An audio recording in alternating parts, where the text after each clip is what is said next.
భారతదేశం మీద జరిగినటువంటి ఉగ్రవాద దాడికి క్షమాపణలు చెప్పాల్సింది పోయి, లొంగిపోవాల్సింది పోయి, ఈరోజు మన దేశంలోని అనేక ప్రాంతాలలో సివిలియన్స్ ఉండేటువంటి పౌరులు ఉండేటువంటి పౌర నివాసాల మీద దాడులు చేస్తూ ఉంది. సైనికులకు సంబంధించినటువంటి కేంద్రాల మీద దాడులు చేస్తూ ఉంది. అమాయకులైనటువంటి ప్రజలను మరి ఏ రకంగా కాల్చి చంపుతుందో మనం చూసాం. అందుకే ఈరోజు మన సైనికులు పాకిస్తాన్కి అనేక ప్రాంతాలలో బుద్ధి చెప్తా ఉన్నారు. సాహసంతో పాకిస్తాన్ గడ్డ మీదకి పోయి మరి పాకిస్తాన్కి సంబంధించినటువంటి ఆ యొక్క ఉగ్రవాదులకు సంబంధించినటువంటి కేంద్రంగా ఉన్నటువంటి పాకిస్తాన్కు బుద్ధి చెప్తా ఉన్నారు. ఈరోజు మనమందరం కూడా ఈ దేశంలో ఉన్నటువంటి 140 కోట్ల మంది ప్రజలందరూ కూడా ఏకంగా ఉన్నాం. కులాలకు అతీతంగా, మతాలకు అతీతంగా, భాషలకు అతీతంగా, ప్రాంతాలకు అతీతంగా అన్ని వర్గాల ప్రజలు ముక్త కంఠంతో ఈరోజు పాకిస్తాన్ చర్యలను ఖండిస్తా ఉన్నాం.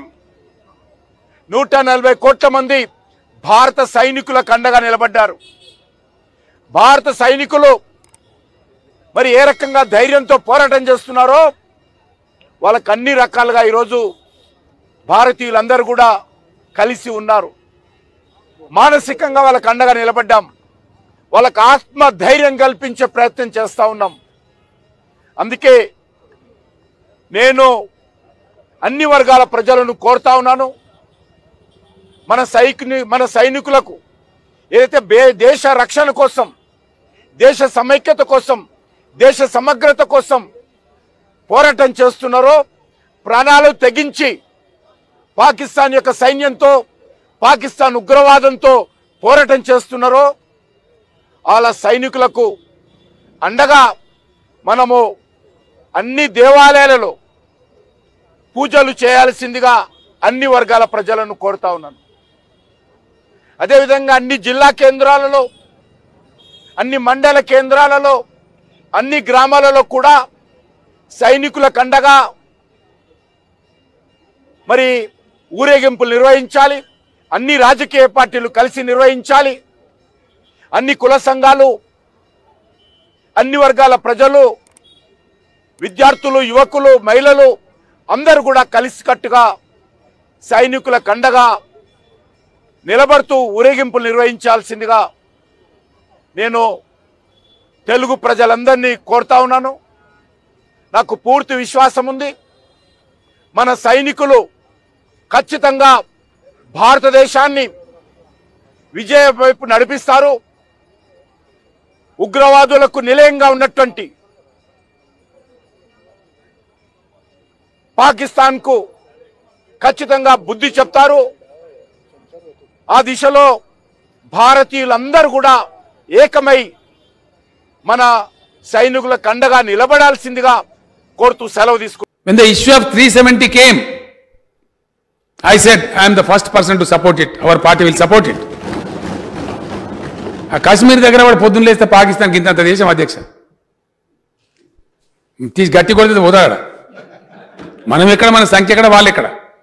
పొద్దున పట్టుకొని గుంజుడు, సాయంత్రం కమీజ్ గుంజుడు, బార్డర్ మీద సైనికులు చంపుడు, రోజు న్యూసెన్స్ వ్యాలీ. కాశ్మీర్ అడ్డం పెట్టుకుని కాశ్మీర్ మాదంటే మీదంటే ఎప్పుడప్పుడు తెగాలి పంచాయతీ. ఆ దేశ సమస్య, దేశం రక్షణ. I said we said yes, we support this. అన్ని పార్టీలు సపోర్ట్ చేయకపోవచ్చు, మా పాలసీ మాది. Here in this, as per this matter is concern, మా అభిప్రాయాలు, మా మజిల్స్ అభిప్రాయాలు ఒకటిగా ఉండొచ్చు. Yes, we are having the same ideology as per this issue is concern. కాబట్టి నేనేమంటున్నా అంటే దీనికి ఏదో అన్ని ముడిపెట్టి మాట్లాడడం, పిచ్చి పిచ్చి మాట్లాడడం, అది ఉల్టా పల్టా మాట్లాడడం.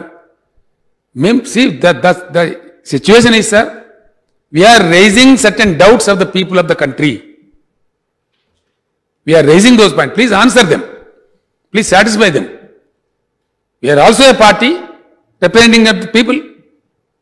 మేము వ్యక్తిగత అభిప్రాయాలు కావు. కోటాను కోట్ల మంది, లక్షల మంది దేశంలో కన్ఫ్యూజ్ అవుతూ ఉంటే, అందులో పేద వర్గాల ప్రజలు కన్ఫ్యూజ్ అవుతూ ఉంటే, మహిళలు కన్ఫ్యూజ్ అవుతూ ఉంటే, కూలీనాలు చేసుకుని బతికే సామాన్యులు కన్ఫ్యూజ్ అవుతూ ఉంటే, సంచార జాతులు కన్ఫ్యూజ్ అవుతూ ఉంటే, వాళ్ళకి లేని ఉత్పాతం లెక్క వాళ్ళకు భయోత్పాతమైన సిచ్యువేషన్ తేకండి. ఈ దేశానికి మంచిది కాదు. లేదు ఇది సిటిజన్షిప్ ఇచ్చేది తప్ప తీసుకునేది కాదు. ఇచ్చేది సబ్సిడీ ఇచ్చేది, మరి దానికి ఎందుకు ఇంత రద్దాంతం? దేశంలో ఎవరైనా అదే లైన్ నిలబెట్టి లెక్క పెట్టి మనకు కార్డు మన్ను అఫిడవిట్ తీసుకొని సంతకాలు తీసుకొని ఇచ్చేసేయండి.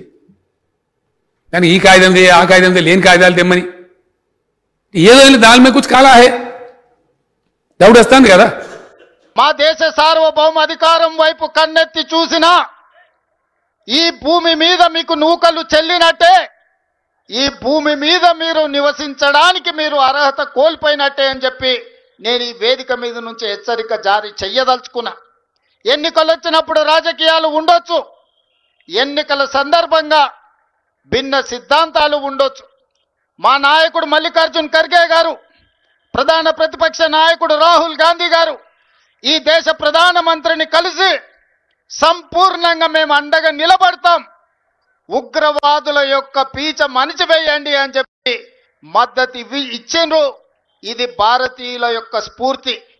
ఆనాడు బ్రిటిష్ వాళ్ళ నుంచి శాంతి ద్వారానే యుద్ధం గెలిచి ఈ దేశానికే కాదు పాకిస్తాన్కి కూడా ఈరోజు స్వతంత్రం వచ్చిందంటే, స్వేచ్ఛ వాయువులు పీల్చుకుంటున్నారంటే అమరుడైన మహాత్మా గాంధీ శాంతియుత పోరాటం వల్లనే భారతదేశానికే కాదు ఈరోజు స్వేచ్ఛను అనుభవిస్తున్న పాకిస్తాన్ కూడా స్వతంత్రం ఇప్పించింది అమరుడైన మహాత్మా గాంధీ.